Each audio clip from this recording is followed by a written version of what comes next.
faithfully conveying value and interpreting great books from around the world.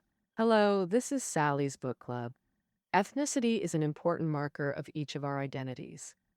For example, everyone's household registration has an ethnicity field where the names of the 56 ethnic groups are recorded. It appears after name and gender, almost becoming an inherent attribute we carry. Moreover, ethnicity serves as a way to identify our own kind, like the monuments to unknown murders in many cities, commemorating heroes who sacrificed for national interests. Yet such a crucial concept isn't ancient. It entered human knowledge and profoundly shaped history.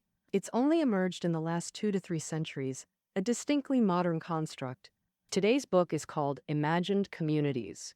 Its subtitle, The Origin and Spread of Nationalism. This seminal social science work traces how modern concepts of nationhood developed and spread.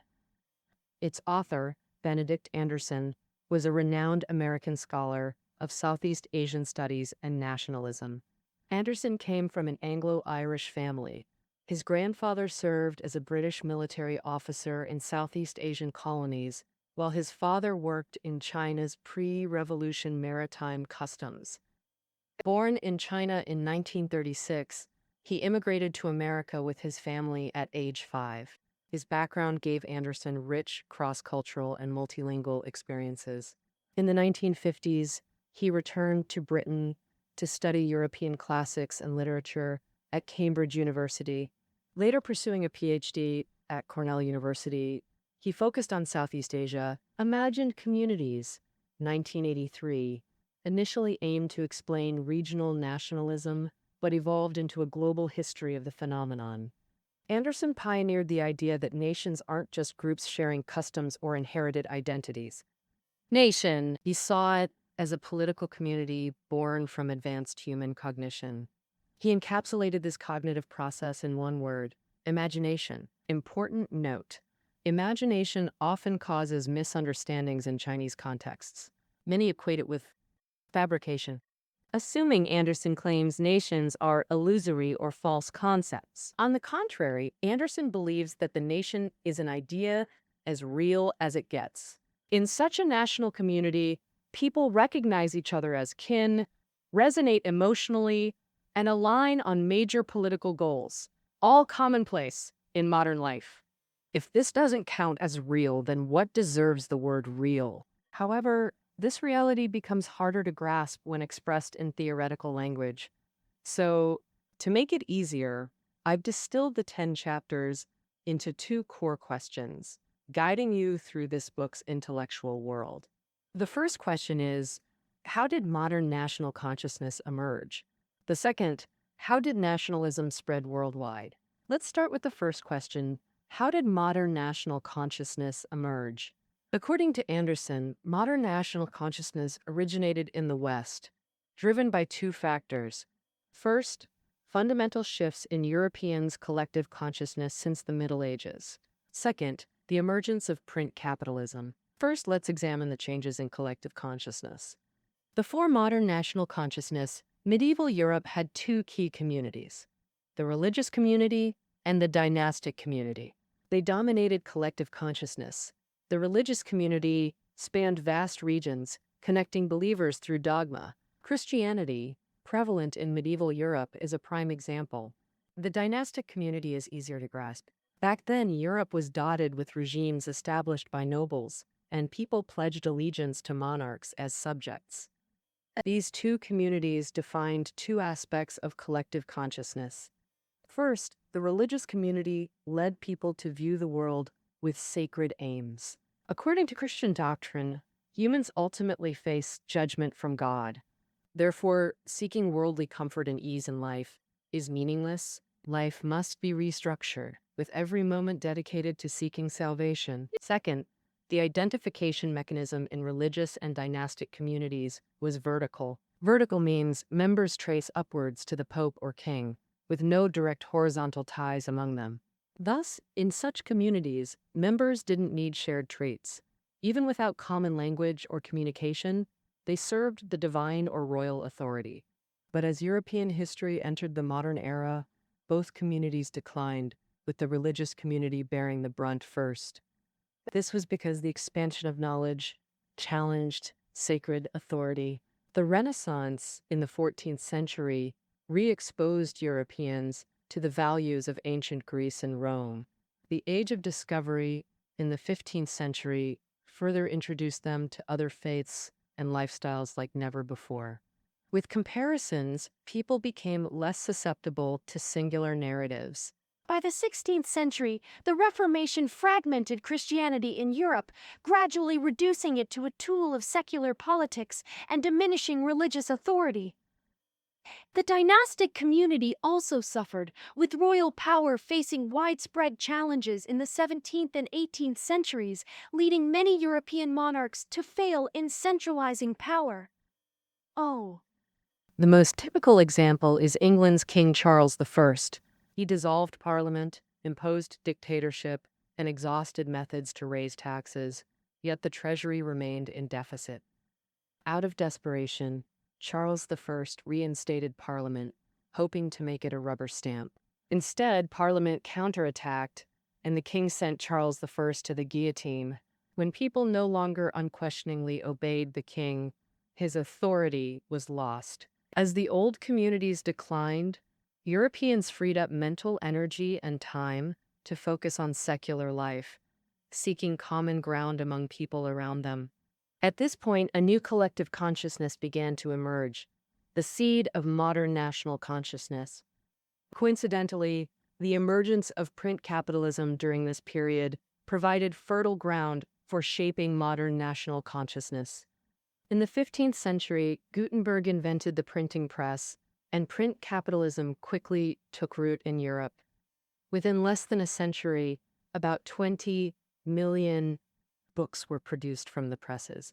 A century later, book production reached 200 million copies, demonstrating print technology's immense reach. From the perspective of imagining nations, print capitalism also had significant power to create identity. It strengthened national consciousness in two ways.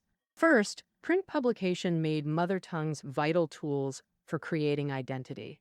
Identifying fellow humans through one's mother tongue is an intuitive instinct with inherent emotional advantages. In a strange, oppressive, linguistically unfamiliar environment, hearing one's native dialect often excites people, making them look up to find the source. Who just spoke? But in medieval Europe, serious and significant topics were monopolized by Latin-speaking elites, leaving common people to simply obey. As a regional lingua franca, the mother tongue was often insignificant. Then, in modern times, to expand readership and earn more money, publishers began printing works in local vernaculars, allowing mother tongues to foster identity at higher levels. Let's take a famous example. Martin Luther's 95 Theses. Luther originally wrote this in Latin, intending only to debate whether the Pope had authority to sell indulgences within theological circles. But German publishers translated and printed it in German. Within 15 days, Luther's arguments spread across German lands, challenging wealth transfers to Rome. Germans had long resented this. Now they could directly question and condemn the Pope's wealth accumulation using their own dialects. The resulting social debates and subsequent Protestant Reformation demonstrated the immense power of mother tongues to forge identity. And that second, print publishing made people believe there existed a group sharing their experiences and values. This was made possible by a crucial publication, newspapers. Newspapers documented ordinary people's daily lives. In their early days, they typically published commodity prices, transportation schedules, and fares.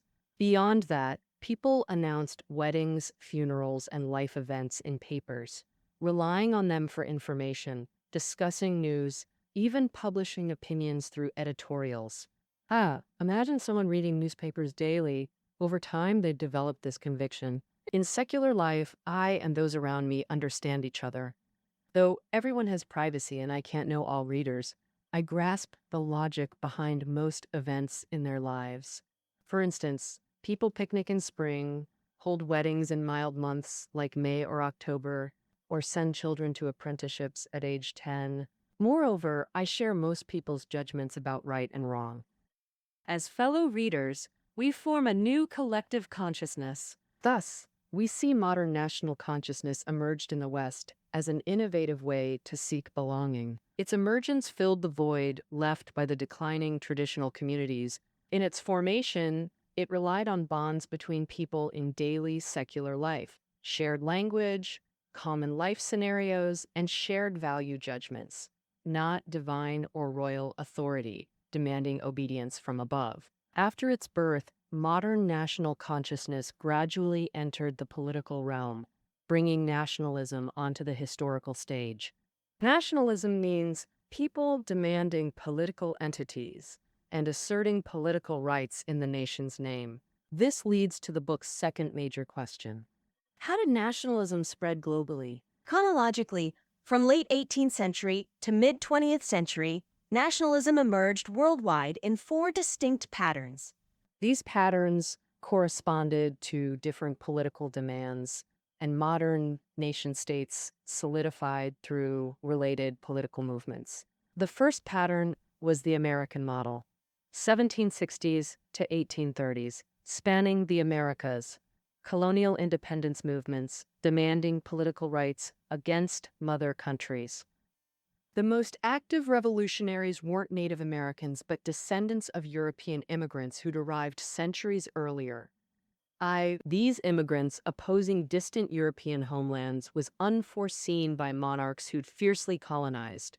The American model arose for two reasons. First, local newspapers fostered colonial communities. Colonial America lagged behind Europe in literacy. After printing arrived, newspapers became virtually the only printed material. These papers were down to earth, covering local weddings, funerals, shipping schedules, and commodity prices. With many readers across colonies, those consuming these papers daily gradually saw each other as kin. Second, European mother countries enforced discriminatory and segregative policies against colonists. A prevalent European belief held that those born in America were racially and culturally contaminated, thus inferior. While Native and Black people faced physical extermination, European descendants were subjected to institutional segregation. The clearest institutional segregation was in colonial officials' promotions. Anderson cites data. Before 1813, Spanish America had 170 viceroys, only 4 born in America, with near zero chance of entering Spain's core political circles. Most immigrants already held low status in Europe. They came to colonies seeking fortune, yearning for respect from compatriots, and valuing their cultural traditions more intensely than homeland Europeans. Yet their colonial efforts meant nothing back in Europe. In disappointment, immigrants began severing ties with European homelands. They reimagined birthplaces, especially colonial territories, as motherlands, viewing African descendants and indigenous peoples within as their nation, fueling independence movements. By 1775, 8 years after the American Revolution began, 13 colonies broke from Britain. Within 2 decades of Latin America's 1808 independence wars, Spain largely withdrew from the continent. In these wars, colonists rallied behind a powerful slogan: "We are all Americans." Here, Americans could alternatively translate to the American nation, revealing modern nationalism's potency. This potency first manifested in the Americas. Having covered the American model, we now examine nationalism's second pattern, linguistic nationalism in Europe, emerging around 1820 and lasting nearly a century. We call it. It's centered on language as a political cultural movement led by intellectuals to fulfill diverse ethnic groups' autonomy demands. Why did linguistic nationalism arise in Europe? 2 historical contexts explain it. First, an 18th century concept elevated language as culture's primary marker. Europeans initiated comparative linguistic studies in the 18th century. Research began with distant civilizations like Sanskrit, studied from 1786, then returned to Europe, where scholars codified vernaculars into written forms for public discourse.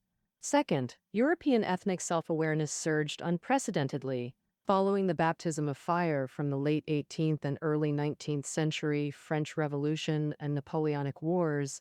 The old empires controlling Central and Eastern Europe, especially the Holy Roman Empire, established in the Middle Ages, began to crumble. Peoples within these empires started excavating their local histories, cultures, and languages to unite for political independence or to gain a political voice. For such political purposes, cultural activities like compiling dictionaries, studying grammar, researching history, and documenting folklore surged across European nations. And, for example, in late 18th century Finland, it was under Swedish rule, and Swedish was the official language. By 1809, Finland became an autonomous territory of Tsarist Russia, and Russian became the official language. In this historical interlude, Finland's native cultural class gradually awakened, forming a leadership for a nationalist movement. Meanwhile, Williams says this group consisted mostly of people who made a living through writing, including writers, teachers, and lawyers. They studied Finnish, collected and compiled Finnish folklore, published Finnish dictionaries and grammar books, and promoted Finnish to become a standardized, stable, written language. They published popular literature in Finnish and demanded official recognition for it. This effort by Finnish nationalists finally succeeded in 1892. After World War I, Finland finally achieved independence, becoming a nation-state with Finnish as its official language, a successful case of linguistic nationalism. Another typical example is Greece at the turn of the 18th and 19th centuries. Anyone familiar with world history would know that ancient Greece was a crucial cradle of human civilization, but the philosophy, science, and cultural arts of ancient Greek civilization are the cornerstone of modern Western civilization. However, by the late 18th century, the glory of the classical period had long vanished, and Greece was merely a territory under the Ottoman Empire. In the late 18th and early 19th centuries, Western European scholars reconstructed ancient Greek civilization through in-depth research, compiling classical works in ancient Greek and numerous linguistic books and dictionaries. This gave Greek youth studying in Western Europe the chance to compare ancient and modern Greek culture and language, realizing that contemporary Greek was crude, and Greeks realized we are the descendants of the ancient Greeks. And under such calls, they began refining their language, compiling new dictionaries, studying linguistics, and elevating their mother tongue's literary and intellectual value. This linguistic cultural movement made Greek-speaking regions, already resentful of Ottoman rule, unwilling to remain subordinate. In 1821, Greece erupted an independence war. With Anglo-French support, independence was achieved by 1832. From these examples, we see nationalism's second wave, linguistic nationalism. Its essence was an intellectual-led social enlightenment movement. This wave spurred Central or Eastern European ethnic groups to break from imperial systems, demanding political independence, challenging Europe's dynastic rulers. Thus emerged the third nationalism model. The third model, official nationalism, emerged mainly in Europe, also influencing Asian nations like Thailand and Japan. Beginning mid-19th century until WWN, it involved old regimes self-packaging with nationalism to maintain power. By mid-19th century, nationalism was trending. Its principle held that nations, rather than monarchs, were sovereign. Thus, rulers had to first be loyal members of their nation. But European dynasts historically intermarried, creating mixed identities. Some even imported foreign rulers during succession crises, contradicting nationalism. Take Britain. George I, crowned 1714, was originally a German Hanoverian elector, one of the Holy Roman Empire's 7 key princes. With no British heir, he was invited to become king. George I died without speaking English or being in Britain, yet his descendants, like George III and Victoria, ruled long after. Clearly, rulers' ethnic identities weren't emphasized before nationalism's rise. But as linguistic nationalism spread, elites had to co-opt nationalism officially to prolong their rule. Thus, official nationalism adopted two approaches. First, self-rebranding, declaring themselves part of the nation. For instance, during W1, when Britain and Germany became mortal enemies, the British royal family changed their surname from Saxe-Coburg and Gotha to the British-sounding Windsor to demonstrate their commitment to self-branding. Another example is Thailand's King Rama VI, who ascended in 1910. Anderson notes he had more Chinese than Thai ancestry, yet proclaimed himself Thailand's first nationalist after emulating European self-branding monarchs. The second approach was imperialist enforcement of state-approved language and culture. Two notorious examples exist. First, Tsarist Russia's Russification policy. As we know, Tsarist Russia was a vast, multi-ethnic empire. In the 18th century, French was the court language while German prevailed among regional nobility. And by the late 19th century, under Alexander III, Russia mandated Russian as official language, forcing all ethnic groups to learn it through education. German speakers in the Baltic were first targeted. Decrees banned German from basic education, forced Russian instruction in all schools, and shuttered any institution resisting.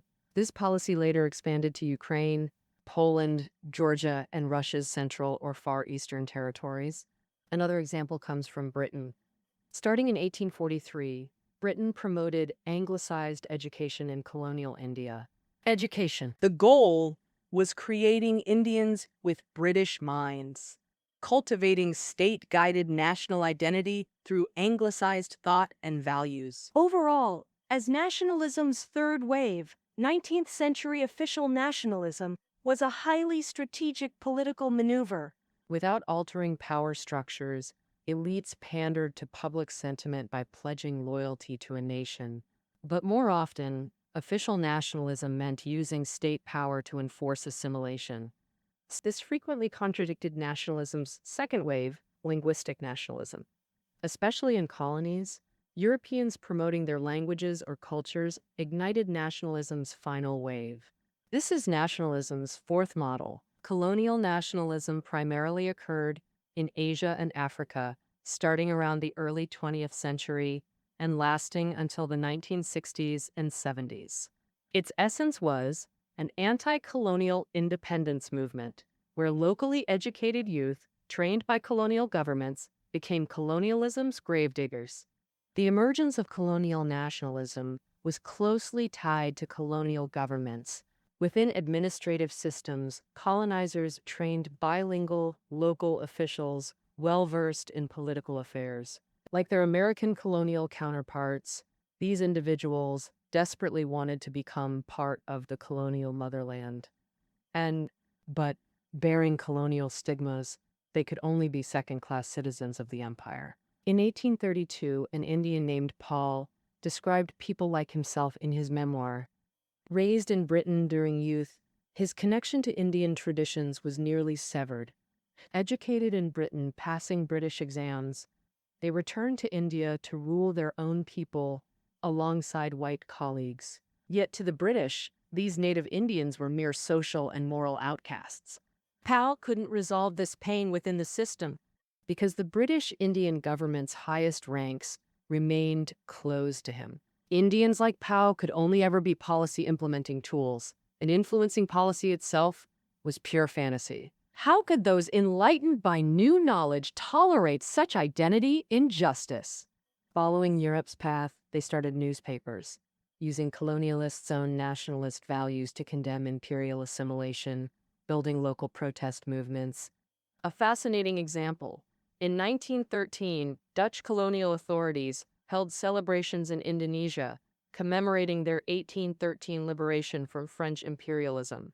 Now, overconfident, the colonial government demanded Indonesians donate money and participate sharing Dutch joy. Indonesians universally resented this.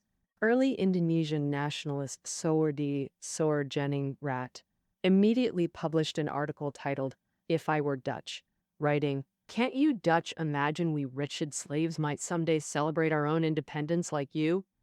He believed that if he were Dutch, he'd never organize such celebrations in Indonesia, a colony stripped of independence.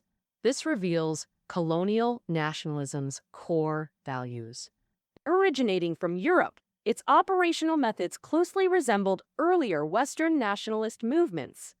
For example, in French-controlled Cambodia, youth-led cultural movements emerged, insisting on speaking Khmer. Meanwhile, Indian elites formed political groups using Western methods to counter Western rule and seek independence. Groups like the Indian National Congress, 185, and All Indian Muslim League, 1006, fought for this. Post-World War II, weakened European powers couldn't maintain colonies, leading to independence across awakened Asia and Africa. After nationalism's final wave, most nations became ethnocentric political entities. Most people worldwide now belong to a nation that defines their life's coordinates and political consciousness. All right, having covered nationalism's four waves and the book's core content, let's summarize. Imagine Communities offers three crucial dimensions for understanding modern nations. First, print capitalism enabled national consciousness. After movable type's 15th century invention, commercial motives drove vernacular publications, especially newspapers, letting people record lives in mother tongues, connecting neighbors as compatriots. Thus emerged modern national consciousness. Second, nations are secular faiths, emotional commitments to modern lifestyles.